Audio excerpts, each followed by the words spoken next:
নমস্কার বন্ধুরা, কেমন আছেন আপনারা সবাই? আশা করছি আপনারা সবাই খুব ভালো আছেন, আর আমরাও কিন্তু বেশ ভালো আছি।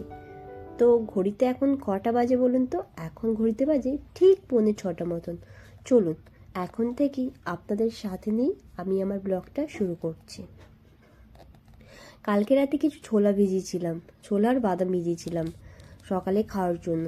তাই সকালে আপনাদের দাদাভাইকে সেই ছোলা আর বাদাম দিচ্ছিলাম যাতে ও সকালে একটু খেয়ে যেতে পারে। তারপর অবশ্য টিফিন খায়, এমনিতেও সকালে বেলা হয়ে যায়, খেয়ে যেতে পারে। তাই বলছি সকালে তো কারো কিছু খেয়ে যায়, করে না খাবে কি করে বলুন তো? কিন্তু আমার তো খেতে একদম ইচ্ছে করে না, যেন গাটা গুলিয়ে যায়। তো তাই বলছি, আমার ইচ্ছে করে না বলে আর কারো ইচ্ছে করে না সেটাও কিন্তু আমি বলিনি। আমার ইচ্ছে করে না, আমি সেটাই বলছিলাম।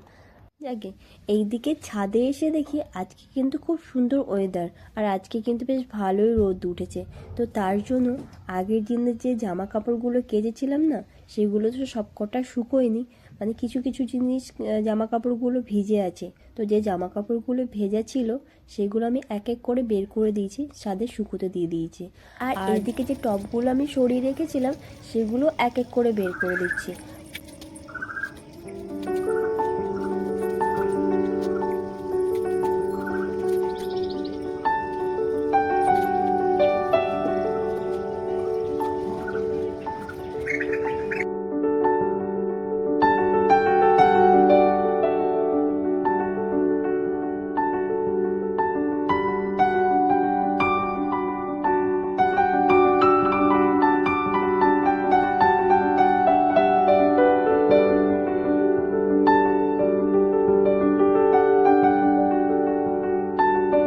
এবার একটু ছাতু গুলে নিচ্ছি, কারণ ছাতু খেয়েই লেগে পড়তে হবে কাজে।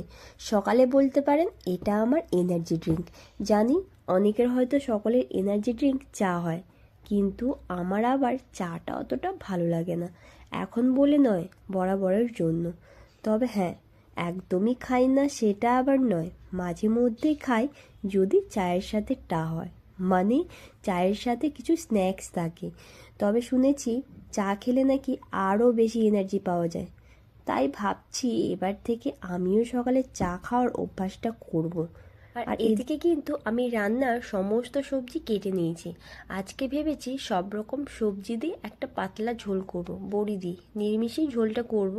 তো এদিকে সবজির ঝোল করার জন্য নিয়ে নিয়েছিলাম আলু, ঝিঙে, পটল, বেগুন, বরবটি, পেঁপে, এসব সব রকম সবজি নিয়েছি।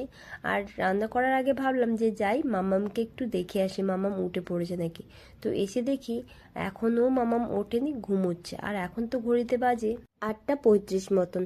তো ও যখন ঘুমোচ্ছে ঘুমোক, আমি ওইদিকে বাকি কাজগুলো সেরে নিই, মানে রান্না বান্না আর যা সব কাজ আছে সমস্ত সেরে নিই। তো বলতে বলতে এদিকে দেখুন আমার কিন্তু রান্নাটাও কমপ্লিট হয়ে গেছে। এদিকে আবার তোমাদের দাদাভাই মাছ নিয়ে এসছে। তো এমনিতে বাড়িতে যেহেতু মাছ ছিল না, তার জন্য নিরামিষে ঝোল করেছিলাম। তো তার জন্যই মাছ নিয়ে এসছে, আর মামামের জন্য কিছু ফল নিয়ে এসছে। এবার চলুন মাছগুলো কেটে রান্না করি। আর কি মাছ নিয়ে এসছে বলি, চিংড়ি মাছ নিয়ে এসছে। এমনিতে চিংড়ি মাছ ও যখন দোকান থেকে নিয়ে আসে আমি বরাবরের জন্য বলি যে কেটে আনবে না, কারণ দোকানে যদি কাটে না, দোকানে সব কিছু বাদ দিয়ে দেয়। মানে এমনি খোসা ছাড়িয়ে যেহেতু দোকানে বিক্রি করে, সমস্তটা বেশিরভাগই মাথা সমেত সব বাদ দিয়ে দেয়। তো তার জন্য আমি বরাবর বলি যে না, বাড়িতে নিয়ে আসবে, আমি আমার কেটে আমি রান্না করব। তো তার জন্য বরাবরের জন্য ও মাছ গোটাই নিয়ে আসে, আমি বাড়িতে নিয়ে এসে কেটে রান্না করি। বিশেষ করে আমি কিন্তু চিংড়ি মাছের কথাই বলছি, আর অন্য কোনো মাছের কথা বলছি না। কিন্তু এই একটাই মাছ আমি যেটা বাড়িতে নিয়ে এসে কেটে রান্না করতে ভালোবাসি। এবার চলুন চটপট করে রান্নাগুলো সেরে নিই। রান্নাগুলো বলতে রান্না তো সেরকম কিছু নেই, সকালে এক দফা হয়েছে আর এই দুপুরে আরেক দফা হলো। মানে তোমাদের দাদাভাই মাছটা নিয়ে আসতে তো এখন আবার হলো। তো তাড়াতাড়ি করছি, তারও কারণ আছে যে তোমাদের দাদাভাই আবার খেতে কিন্তু তাড়াতাড়ি বেরোবে। এমনিতেই ওর খুব তাড়া থাকে, মানে বেলায় যে আসে খেতে আসে তো খুবই তাড়াই থাকে, মানে 1 ঘন্টা কি আধ ঘন্টা মতন টাইম নিয়েও আসে। ওই টাইমের মধ্যে আমাকে সমস্ত কিছুটা রেডি করে ওকে খেতে দিতে হয়। আর তারপরে তো মাম্মাম আছেই, মাম্মামকে খাওয়াতে আরও তো অনেক সময় লেগে যায়। আর সত্যি কথা বলতে কি জানেন তো, এক এক সময় তোমাদের দাদাভাইয়ের যখন সময় থাকে ওই সত্যি মাম্মামকে খাইয়ে দেয়, তো তখন আমাকে আর অতটা হেডেক নিতে হয় না। দুপুরে খাওয়া দাওয়ার পর এবার চলে এসেছি বিকেলে। বিকেলে একটু গাছের কাছে এলাম, এটাই সত্যি আমার যেন শান্তির একটা জায়গা। সারাদিন যায়, মানে সারাদিন আমি কতবার এখানে আসি তার কোনো ঠিক থাকে না। মানে যখনই মনে হয় তখনই এসে গাছের কাছে দাঁড়িয়ে থাকি, গাছগুলো দেখি। কি আর করব, একটা ঘরের মধ্যে কিছু করার আছে কি? কিছু করার থাকে না। সেই রাত্রিরে যখন তোমাদের দাদাভাই আসে তখন ওর সাথে একটু হয়তো ঘুরতে যাওয়া, বা ওর ছুটির দিন থাকলে সেদিন হয়তো ঘুরতে যাওয়া, এই আর কোথায় যাব। তো ওই ছাদেই আসি, ছাদে গাছগুলো থাকে, ওর ওর পেছনে গাছগুলোর পেছনে একটু কুটুর কুটুর কুটুর কুটুর করতে থাকি আর গাছগুলো একটু যত্ন করতে থাকি। তারপর তো মামা আসেই, ওকে ছাদে নিয়ে আসি, একটু ও একটু খেলাধুলো করে। তো এই করে সময় কাটে, আর কিছু করার থাকে না আমাদের। আর এইদিকে মামামকে আমি ফল কেটে দিয়েছিলাম বিকেলে, তো ওকে ঘরে বসিয়ে দিয়ে এসেছিলাম, ফলটা কেটে ওকে খেতে দিয়ে এসেছিলাম। ও দেখলাম ছাদেই চলে এসছে, যেহেতু মাম্মাম মানে আমি এসেছি সেই জন্য আমার পেছন পেছন চলে এসছে, এসে এই ছাদে বসে বসেই খাচ্ছে। আর ওকে কিছু আপেল আর আম কেটে দিয়েছিলাম, কিন্তু এখন একদম আপেলটা খেতে চায় না। ওই আমটা যা হোক খেয়েছে, তার জন্য আপেলটা খেতে চাইছে না বলে আমাকেই দেখো একটু একটু করে খাইয়ে দিচ্ছে।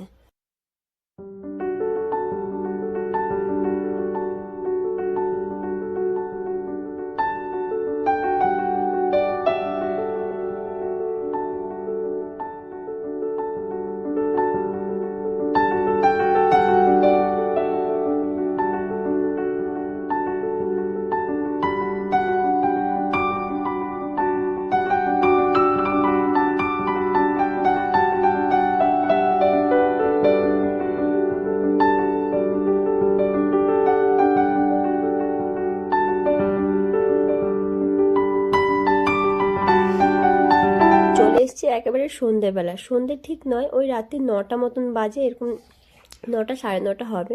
তো হঠাৎ করে প্ল্যানিং হলো যে আমরা বাইরে খেতে যাব। তো তার জন্যই রেডি হয়ে সবাই অপেক্ষা করছি। আসলে আমাদের সাথেও আরও 2-1 জন যাবে। ওই আমরা সবাই মিলে 4-5 জন হবে, এরম এরম সবাই যাই। আর আমরা প্রায় মাঝে মধ্যে এরকম রাতে এরকম খেতে যাই। আর এবারে কিন্তু একজন যোগ হয়েছে, সেটা হচ্ছে আমার মাম্মাম। তো মাম্মামকে বেশিরভাগ আমরা নিয়ে যাই না, তার কারণ হচ্ছে অনেকটা দূর। তো সেই কারণে ওকে নিয়ে যাই না, আর রাতও হয় আসতে, মায়ের কাছেই রেখে যাই। কিন্তু আজকে মা বাড়িতে নেই, মা মামার বাড়ি গেছে, তার জন্য মা বাড়িতে নেই। আর মামুনকে কোথায় রেখে যাব, তো সেই জন্য আমাদের সাথেই নিয়ে যাচ্ছি। আর আমাকে কেমন লাগছে সেটা কিন্তু কমেন্ট করে অবশ্যই জানিও, খারাপ লাগলেও জানিও, আর ভালো লাগলে তো অবশ্যই জানাবেন। আর চলো ব্লগটা দেখতে থাকো। তো এবার আমরা সবাই বেরিয়ে পড়েছি যাব বলে। 9টা থেকে তো রেডি হয়ে বসেই ছিলাম, কিন্তু ওই ওরা রেডি হতে অনেকটা দেরি করে ফেলেছে, তো বেরোতে বেরোতে 9:45 মতন হয়েই গেছে। তো এখন যাচ্ছি, কি জানি খাবার দাবার পাওয়া যাবে নাকি, তো যাচ্ছে, অনেকটা লেটও হবে। আর বলতে বলতে চলেও এসেছি। আমরা এসেছি একটা ধাবাতে, এখানে সত্যি বলছি খাবার দাবারের মানে কোয়ান্টিটি থেকে টেস্ট থেকে অসাধারণ, খুব সুন্দর খাবার দাবার। তো আগেও একবার এসেছিলাম আমরা, আর এবার মানে এটা নিয়ে সেকেন্ড বার। আমরা যতবারই আসি সবাই মিলে একসাথেই আসি, বেশ ভালোই লাগে সবার সাথে আসতে, তো বেশ ভালোই লাগে, মজাও লাগে। এরকম আমরা প্রায় মানে কারোর কোনো জন্মদিন হোক বা অ্যানিভার্সারি হোক বা কোনো প্ল্যানিং হোক, আমরা কোনো হঠাৎ করে মনে হলো তো সবাই মিলেই আসি, সবাই যদি ফ্রি থাকে অবভিয়াসলি। তো বলতে বলতে আমাদের খাবারও অর্ডার চলে এসছে, আর আমরা নিয়েছিলাম এদিকে বাটার পরোটা আর চিকেন ভর্তা, মানে পরোটাটা দিয়ে খাওয়ার জন্য চিকেন ভর্তা নিয়েছিলাম। আর এদিকে নিয়েছিলাম হচ্ছে মিক্স ভেজ রাইস, আর রাইসটা দিয়ে খাওয়ার জন্য হয়েছে নিয়েছিলাম হচ্ছে চিকেন কষা। তো আবারও বলছি দারুণ টেস্ট, মানে আমাদের বাড়ি থেকে তবুও আমরা এখানেই আসি আসলে চলো এবার বেরিয়ে পড়েছি বাড়ির উদ্দেশ্যে, কারণ অনেকটা দেরিও হয়েছে, খাওয়া দাওয়া সবার কমপ্লিট হয়ে গেছে। এবার আমরা সবাই মিলে বেরিয়ে যাচ্ছি, বাড়ি যাচ্ছি। আর এদিকে একটা ঘটনা ঘটেছে যে তোমাদের দাদা ভাই আবার আজকে বলছে যে আমাকে ভিডিওতে নাও, হঠাৎ করে নিজের থেকেই বলছে। এমনিতেও কোনোবারে ভিডিওতে আসতে চায় না, আর বাইরে করলে তো আরোই আসতে চায় না। তো চলো আজকের মতন ব্লগটা এখানে এন্ড করছি। ব্লগটা যদি ভালো লাগে তাহলে অবশ্যই আমার চ্যানেলটিকে সাবস্ক্রাইব করে দেবেন আর আমার সঙ্গে থাকবেন। দেখা হবে আবার নেক্সট কোনো ব্লগে। ততক্ষণ পর্যন্ত তোমরা সবাই সুস্থ থাকবে, ভালো থাকবে। আর যারা আমার চ্যানেলটিকে সাবস্ক্রাইব করেছেন তাদেরকে বলছি অসংখ্য অসংখ্য ধন্যবাদ। আর যারা যারা এখনও আমার চ্যানেলটিকে সাবস্ক্রাইব করেনি তাদেরকে বলছি প্লিজ আমার চ্যানেলটিকে সাবস্ক্রাইব করে দেবেন, আমার সঙ্গে থাকবেন। তো এখনকার মতন তো এখানে আসলে খাওয়া দাওয়াটা বেশ ভালো পাওয়া